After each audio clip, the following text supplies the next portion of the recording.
This incident took place in early 2014 during a trip to Taiwan. I was studying at University of Hong Kong at the time, and during a break in the semester, four of my friends and I decided to go on a short holiday to the country's capital, Taipei. Since I was already halfway through my year in Hong Kong, I wanted to travel around Asia as much as possible, and by this point the only other place I had been was Thailand. So, needless to say, I was super stoked when we arrived in Taipei.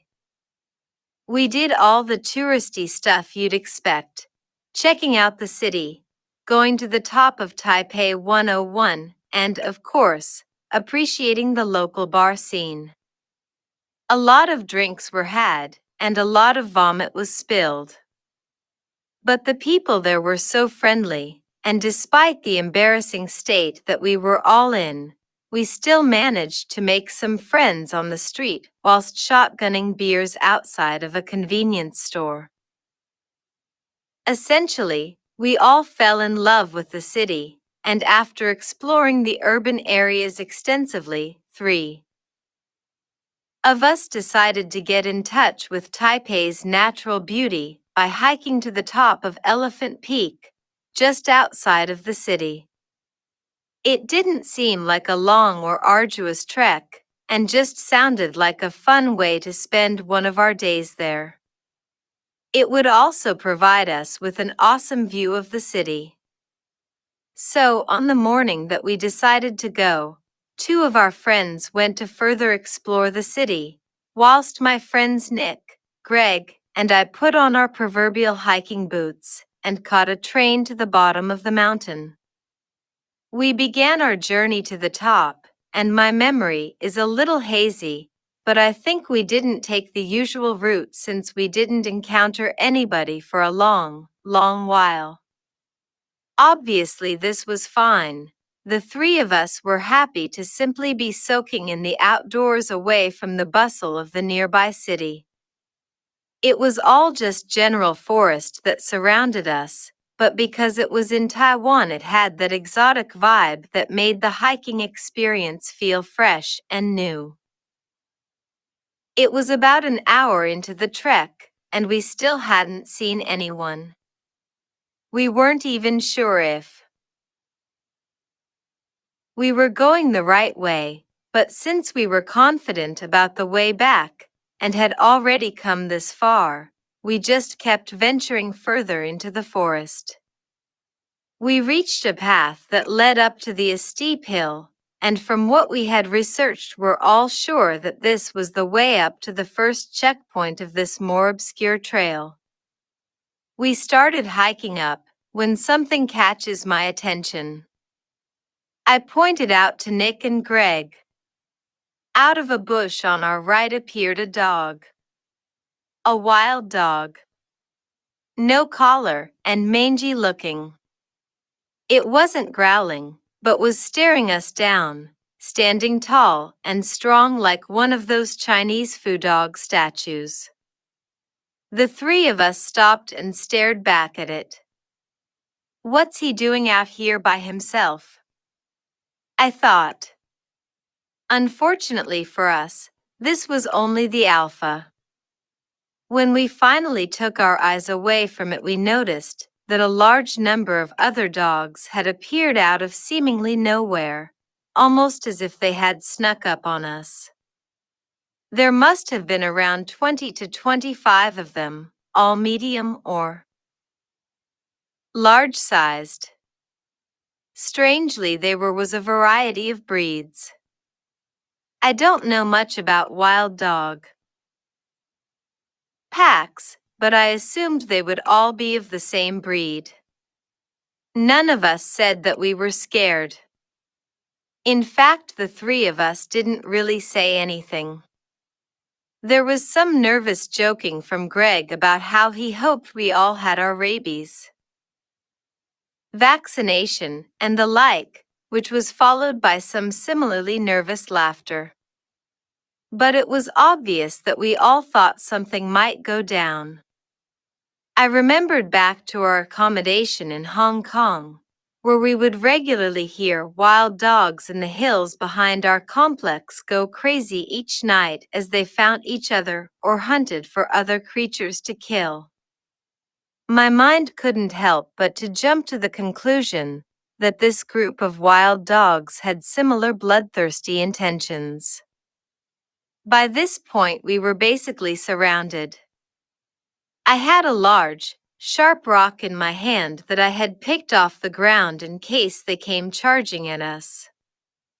Not that the three of us would have been able to fight off this many dogs, but in some warped, animalistic way I suppose I might at least be able to take one with me or something. I guess in situations like this instinct takes over, and that seemed logical to me in that moment.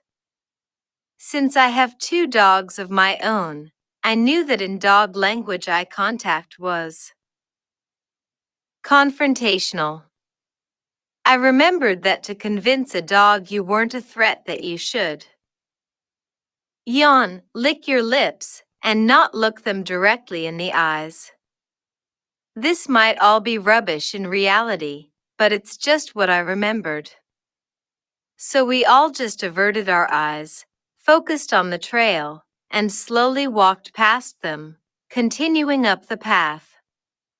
Looking back, we could see that they were following us, at least 20 sets of intense eyes locked onto us. As tempting as it may have been to have run up the path, any idiot knows that those dogs could have outrun us, so we tried to keep our cool and just continued upwards. When we reached the checkpoint, we saw the first sign of human life in a long while. Just a normal-looking guy, chilling at the viewpoint with around 10 other dogs around him. I think of this guy as the king of the dogs, since from the way they were interacting with him it was clear that they were all his. At this point the dogs that had been following us had caught up and returned to their master. We all said a silent thank God to ourselves. The scraggly old dogs weren't strays after all. Or maybe they were, but they were at least not man-eaters.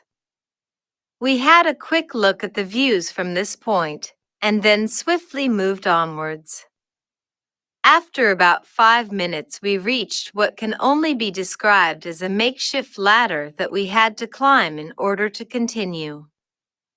It doesn't look particularly safe, consisting of a few loosely nailed planks of wood and a chain handle grip all the way up, and would require some upper body strength, since it was close to a vertical incline. We debate about what we should do for a few seconds, when we are interrupted by something once again. The sound of an extremely loud horn, followed by a chorus of about 50 dogs howling in unison, all going nuts. Like, really nuts. It was like something out of a Lord of the Rings battle scene, like a horn of war. We all drew the conclusion that the king of the dogs was summoning his hounds and ordering them to hunt us down. We're climbing up this thing right now. Long story short, we make it to the top of this fairly dangerous, rickety ladderish thing at top speed and encounter nothing strange for the rest of the hike. In fact, we made it to the top of Elephant Peak. It was all right, nothing mind-blowing. We took a few pictures and shared a few laughs about the whole ordeal. The rest of the trip was awesome, and the three of us are all pretty confident that the horn and the guy with all the dogs were harmless and probably unconnected. So I hope that wasn't too anticlimactic for you all. In hindsight, I'm quite glad this all happened, as it has given me a fun story to tell whenever someone asks about traveling or whatnot, but at the time I have to say that I was certain that we were going to get torn apart by wild dogs. But don't let it put you off going to Taipei, That place is extremely awesome. And to the king of dogs, you're probably an okay guy, but as long as you're hanging out with all those mangy, crazy dogs and blowing the horn of Gondor for seemingly no reason, let's not meet. See.